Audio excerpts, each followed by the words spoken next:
Hello అండి అందరికీ. ఈరోజు నేను బీరకాయ తొక్కు పచ్చడి చేశానండి. ఉదయం అయితే మేము బీరకాయ కూర వండాము. మా బావ చెప్పాడు సాయంత్రం వచ్చేసరికి నువ్వు బీరకాయ పచ్చడి చేసి ఉంచాలని చెప్పారు. అందుకునే చేరి మా బావ వచ్చేసరికి నేను బీరకాయ పచ్చడి చేసేసాను.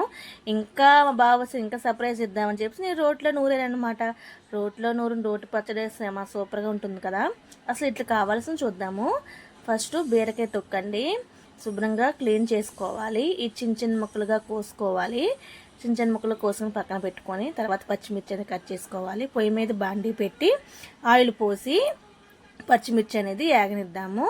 ఇలా వేగిన తర్వాత మనము ఆ పచ్చిమిర్చిని ఒక బౌల్లోకి అనేది తీసుకుందాము.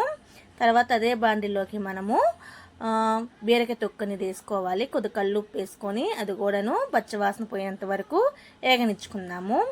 అది వేగిన తర్వాత దాంట్లోకి టమాటా అనేది యాడ్ చేద్దాము. రెండు టమాటాలు తీసుకున్నానండి. 2 టమాటా పెద్ద సైజు ముక్కలు అనేది తీసుకున్నాను అనమాట. అది కూడాను వేగనిద్దాము. తర్వాత చింతపండు అనేది వేద్దాము. ఇదంతా వేసి ఒక 5 నిమిషాలు అనేది వేగనిద్దాము. ఇలా పచ్చివాసన అంతా పోయినంత వరకు 5 నిమిషాలు వేగిన తర్వాత మనము ఇది పచ్చడి నూరుకుందాము. నేను రోట్లో పచ్చిమిర్చి అలాగే జీరా కల్లుప్పు వెల్లుల్లి అనేది వేసానమాట. వేసి కచ్చాబచ్చా అనేది నేను దంచుకున్నాను. రోట్లో నూరుకున్నప్పుడు మనము కచ్చబచ్చ దంచుకుంటేనే ఏ చట్నీ ఏ పచ్చడి అయినా సరే చాలా టేస్టీగా ఉంటుంది.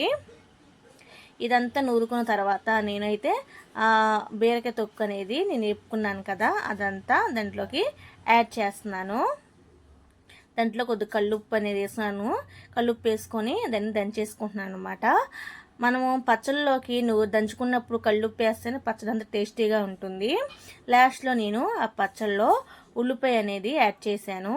ఆ ఉల్లిపాయ యాడ్ చేయడం మూలన పచ్చడి చాలా చాలా టేస్టీగా వచ్చింది. చాలా టేస్టీగా ఉంటుంది. రోటి పచ్చళ్ళలో ఉల్లిపాయలు యాడ్ చేస్తే చాలా టేస్టీగా ఉంటాయి. మీరు ట్రై చేయలేకపోతే ఒకసారి ట్రై చేయండి. తర్వాత ఒక బౌల్లోకి అనేది తీసుకుందాము నూరుకున్న తర్వాత తాలింపు అనేది పెట్టుకుందామండి. పొయ్యి మీద బాండీ పెట్టుకొని ఆయిల్ యాడ్ చేసుకొని దాంట్లో తాలింపు దినుసులు అనేది వేసుకోవాలి. తర్వాత ఎండుమిర్చి అనేది వేసుకోవాలండి.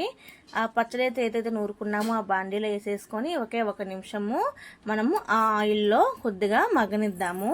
మగ్గిన తర్వాత తాలింపులు వేగిన తర్వాత గిన్నెలోకి అనేది తీసుకున్నాము. బీరకాయ తొక్కు పచ్చడి రెడీ అయిపోయిందండి. నేను టేస్ట్ అనేది చూసేద్దాము. బయట అయితే వర్షం పడుతుంది. ఆ వర్షంలో చల్లటి గాలి, వేడి వేడి అన్నం, వేడి వేడి పచ్చడి కూడా వేడిగా ఉంది. అందుకే వేడి వేడి పచ్చడి అంటున్నా. ఇలా వేసుకొని కలుపుకొని తింటే ఉంటుందండి. అసలు సూపరు.